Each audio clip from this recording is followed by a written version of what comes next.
Salut, bonjour tout le monde, Merry Christmas, Happy New Year and everything in between. A bit late because, well, let's be honest, I was very busy being lazy. But this is a new year and the liberals have of course made us the gift of their own stupidity. Obviously you clicked on the video, so you already know it's about the bill C21, the new gun ban that Trudeau introduced a little bit before the holidays. So quite a few things have happened, both in the Security Committee hearings and also in the House of Commons. In the Security Committee hearings, the Conservatives have been going over the new list of guns to be banned. And of course the overwhelming majority of them are guns that you would never use for 2-gun or 3-guns, for example. We're talking about rifles like the FNF-NAR, which is styled after shotguns in order to look as unthreatening as possible, but is definitely not a military rifle or even remotely usable in that context. So you can imagine my surprise when Murray Smith, the quote-unquote liberal expert, decided to claim that the FNF-NAR was a mix between the FN-FAL and AK-47. I mean seriously, look at the guts of that thing. How could you possibly claim this is a mix of AK-47 and FAL? Well, actually I do know, it's by lying your fucking ass off, like this particular idiot. Which guns do you own, and why do you think that those are okay versus what the government is trying to do? Because I have a shotgun and rifle that I use for, and 22 gauge that I use for ptarmigan, moose, and black bear. They're traditional guns that I've had, some from my father all my life, and I know many hunters that have the exact, it's like I said to you before, if you have a break action, pump, lever, bolt, those guns aren't on the list, and that's what 99% of hunters actually use. So, not that I want to insult my audience intelligence, but 22 gauge is obviously not a thing. And when she said that you don't have anything to be concerned about if you have a single shot break action, pump action, bolt action, etc., well, she's still lying. Because as we already know, there is a number of bolt action, pump action, and even falling blocks on the list. For example, the Weatherby Mark Vs are completely banned just because the Liberals don't like some of the caliber it's available in. I don't know about you, but that looks like a bolt action to me. For the exact same reason, the Ruger No. 1, a single-shot falling block rifle, is also banned. Mendocino, the retard who serves as a security minister in Canada, has gone and said that, oh no, we're going to be exempting some of the calibers, or the fauna agents are going to be using their best judgment in order to avoid hunters being caught. Yeah, problem is, the law does not make any provision per caliber.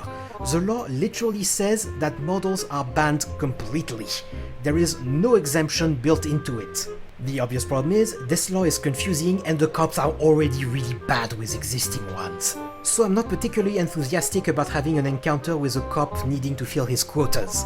The other big problem with this law is obviously the term variant, which they have not defined whatsoever.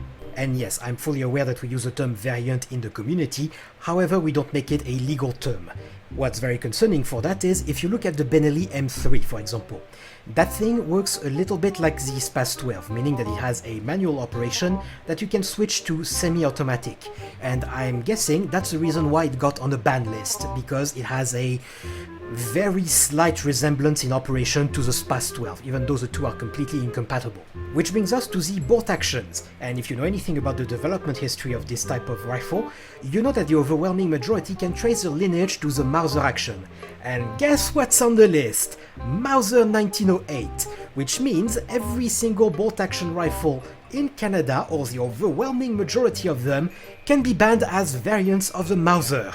We also have a few models like the GHG-16 who got banned probably just because of its resemblance with the MP5, which is only external, that thing is not bullet delayed in any way, shape or form, but you get the big idea here. This is so badly written, it impacts everything made from the 1950s onwards. Even for the Liberals, this is incredibly bad. It is in fact so bad they would have needed to add an amendment with hundreds of pages just for the exemptions. Which is probably why they gave up and decided they would just be banning stuff anyway. The problem is, they really screwed the pooch on that one, because it's also impacting voters in the traditionally liberal strongholds. And I'm not just talking about the soccer moms who voted for Trudeau just because they find him hot. No, he also managed to piss off the native, Indians, Eskimos and all of the other denominations. So now he doesn't even get to have his favorite cop-out, racismus. And that's where things are getting really interesting, because obviously the left does not give much of a shit about the population that is not brown, or in this case I should say, red enough. However, in this situation, turns out that the Brown or the Reds really don't like what is coming out, which is causing a revolt not just from the conservative population, but from the left as well. So considering between a quarter and a third of all households in Canada would be impacted by this law, Trudeau has now lost the support from the NDP, but also from some of his own MPs, which leaves the little bitches from the Bloc Québécois, a fake independence party who wants to have all handguns banned, but even them cannot actually support it because Quebec has also a shitload of hunters that would be impacted. The other thing is, Trudeau has a minority government, something that I'm sure annoys him greatly, and his party is slipping quite severely against the Conservatives, which is probably why in the corridors outside of the House of Commons, he has told his MP to fundraise for a spring election. He probably intends to gobble up some of the NDP and Bloc Québécois seats in order to regain a true majority before Pierre Poilievre of the CPC has time to make himself known from the general population. And let's be completely honest, Jagmeet Singh of the NDP is just a ball and chain for his party. When I'm Prime Minister, I will keep my promises. Now, another promise, let me try again.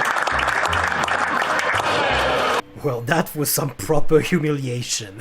But where are we now? Well, right before the holidays, a bunch of new meetings have been added to the Security Committee.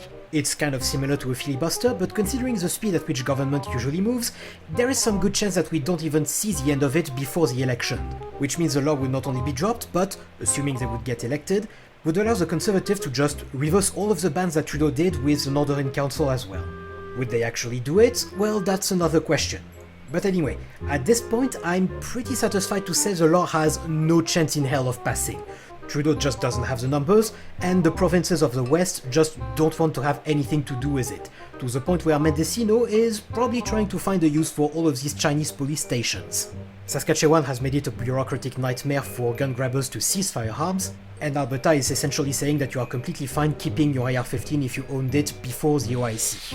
Personally, I had sent a letter to Danielle Smith asking her to tell the feds to go fuck themselves and create an Alberta firearms program to take them completely out of the equation. I'm obviously a bit disappointed that we get this lip service at best, but I'll take it for now.